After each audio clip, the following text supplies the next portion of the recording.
Jason é um quadrinista europeu. Agora não me vem à cabeça exatamente de que país ele é. Mas acontece que quando os Estados Unidos descobriu o trabalho do cara, ele papou vários Eisners, teve prestígio e foi, enfim, galgado ao posto de um grande autor de quadrinhos alternativos. O quadrinho que eu queria falar hoje é o material do Hitler, mas essa conversa se aplica para toda a obra do Jason, de modo geral. Jason claramente é um quadrinista que tem no cinema a sua principal fonte de inspiração, seja para gênero. O Jason é um cara que escreve thriller de uma forma muito interessante,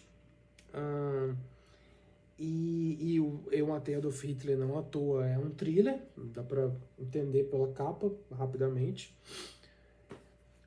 mas ele também trabalha, além de crime, que eu acho que é o ponto forte dele, o cara trabalha ficção científica e todo tipo de coisa. Ele também costuma lançar essas antologias de histórias curtas. Eu tenho aqui uma edição em inglês de O Josephine.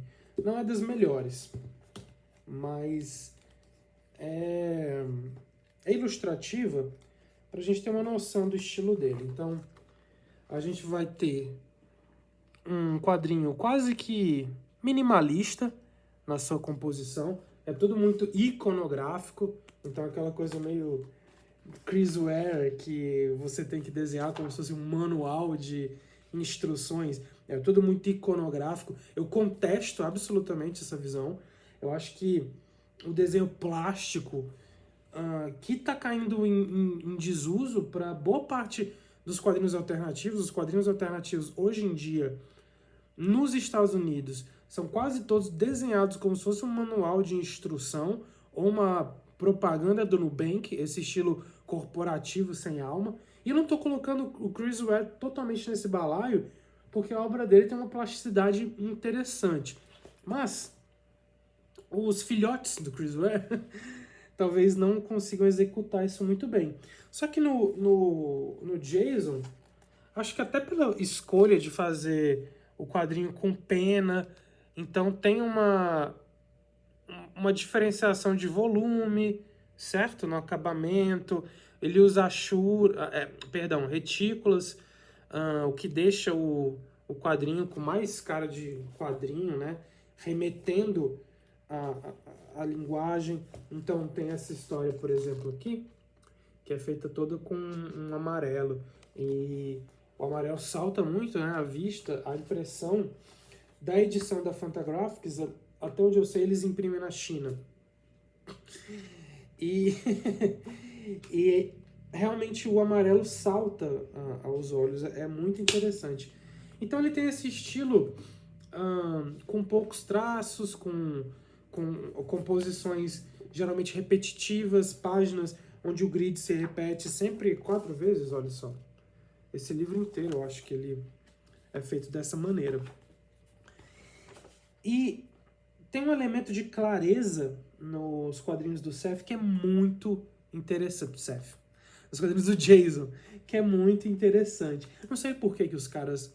Acho que mercadologicamente isso é horrível, né? Você ser o Jason sem sobrenome, ou Seth sem sobrenome, isso é terrível. Mas enfim, é eles que vão ter que lidar com a conta bancária deles, não eu.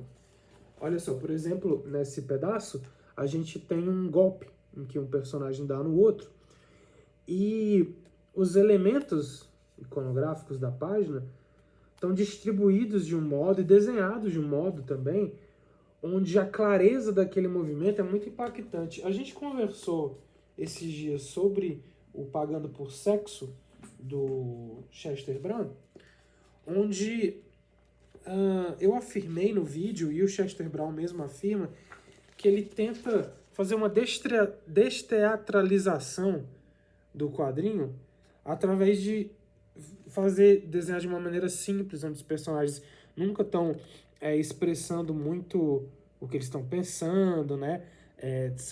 Tem essa cara blasé, meio apática. E eu acho que aqui não funciona. Aqui fica muito mais perto, como eu falei no vídeo, de um Wes Anderson do que do Robert Bresson, que era a referência dele. A referência do cara era o Robert Bresson, cineasta francês aí, que eu recomendo que vocês deem uma olhada para entender exatamente o que está sendo falado. E eu acho que o Jason consegue muito mais criar uma espécie de efeito Robert Bresson com o quadrinho dele do que o Chester Brown. É um quadrinho assim, um tanto apático, como eu falei, desteatralizado, onde você não sabe muito bem o que aquelas personagens podem estar pensando ou sentindo. E é por isso que isso ainda reforça a minha ideia de que talvez o Jason tire muitas referências dele do cinema, porque ele está, em essência, desteatralizando, e a teatralização é algo que deveria ser natural de uma linguagem onde se usa atores, né? Você não tem exatamente uma teatralização nos quadrinhos, isso é discutível, tá? Mas eu, Felipe, não consigo ver os quadrinhos como uma teatralização mais do que como uma espécie de representação. O que eu estou querendo dizer é, quando você vê um desenho do Will Eisner, você não está vendo ali uma pessoa exagerando na atuação. Você está vendo uma espécie de representação, ou seja, uma terceira coisa, é uma terceira camada de uma emoção através do Will Eisner. Não tem um ator em corpo e espírito vivo ali para fazer essa atuação, para você dizer que é um quadrinho teatral. Para mim é uma outra coisa. Mas acho que eu preciso pensar eu mesmo no que implica tudo isso, para a gente tentar se aprofundar um pouco. Mas aí o estilo do Jason, se é que dá para chamar de desteatralização, me parece isso. Assim, olha só, os personagens também todos apáticos, ele tem um esquema de cores muito bonitos, né, trabalhado em cores primárias. O colorista dele, infelizmente, faleceu, o Hubert, faleceu um tempo atrás, e é um elemento que eu vejo pouca gente falando, como as cores do quadrinho do Jason são um show à parte. Essa expressão é engraçada, é um show à parte.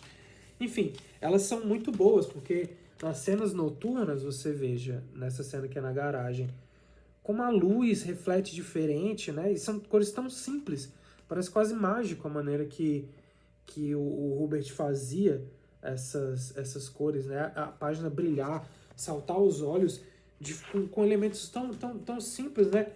E tão econômicos. Eu acho muito bom. Mas enfim, e do que se trata, do que todo esse estilo, que eu dei uma volta enorme para falar, onde que ele cai aqui em Eu Matei Adolf Hitler? Onde que esse rio vai desembocar? Então, a história é sobre um matador de aluguel, e o mundo que o Jason faz é meio que um mundo onde você ser matador de aluguel, hoje em dia você ser tipo Uber, toda pessoa faz isso, tipo um freela comum, e ele recebe um trabalho que é voltar no tempo e matar Adolf Hitler, né? Então, parte de uma ideia em que todos nós já pensamos, essa ideia de que se a gente conseguir voltar no tempo e retirar um elemento da história, um elemento fundador, né? Pode ser Adolf Hitler, mas se você retirar, por exemplo, a figura de Jesus, a história humana seria completamente diferente. Ou pelo menos essa é a ideia, a potência da ideia que alguém que contrata uma pessoa para matar Adolf Hitler está pensando, né? Muito embora, se a gente for olhar seriamente, claro, o processo da Alemanha inteira, né? Não é só Hitler. Mas, enfim, o Jason pira nessa ideia e vai fundo. Mas lá pelas tantas, o quadrinho acaba se tornando uma história de amor, e uma história de um amor muito voraz, para dizer o mínimo, entre ele e a mulher que ele ama. Então, ele reencontra com ela quando ele é velho. Tá aqui, ó, esse risquinho do lado da bochecha dele, acho que é uma espécie de maneira que o Jason achou para dizer que ele tá velho. Então é como se ele meio que tivesse enrugado, o que só reforça a minha percepção de esses elementos do Jason tão na medida certa, são tão poucos, mas são tão necessários que um risco no olho de um personagem já muda a idade dele, já é necessário, já é o que é necessário para mudar completamente o tempo onde a história se passa. E é muito interessante, porque dentro dessa história, desse thriller fantástico com viagem no tempo, você decalca uma história de amor, que beira quase um melodrama, pela maneira que eles se amam e eles doentemente se amam, né, de uma maneira doentia. Mas essa deteatralização que o Jason coloca nos personagens, essa apatia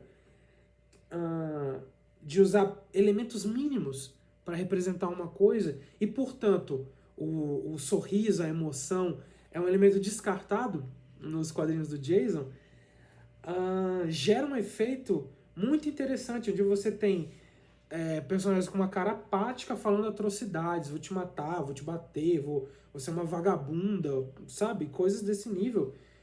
Pois os personagens do Jason sempre estão costumeiramente beiram nesse limiar do doentio, né? O personagem meio, né?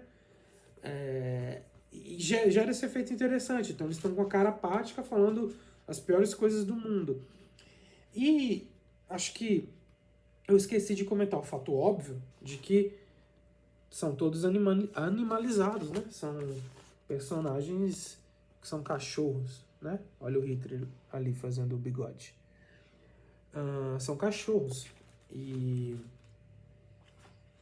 causa um efeito quase não intencionalmente cômico, porque você está pegando uma tradição, dá para chamar de tradição talvez, de quadrinhos, que é brincar com animais antropomorfizados, né? Ou que animais por si, só que falam e pensam, né? Como um ser humano. E isso fica engraçado, né? Tem uma ironia tosca nisso, né?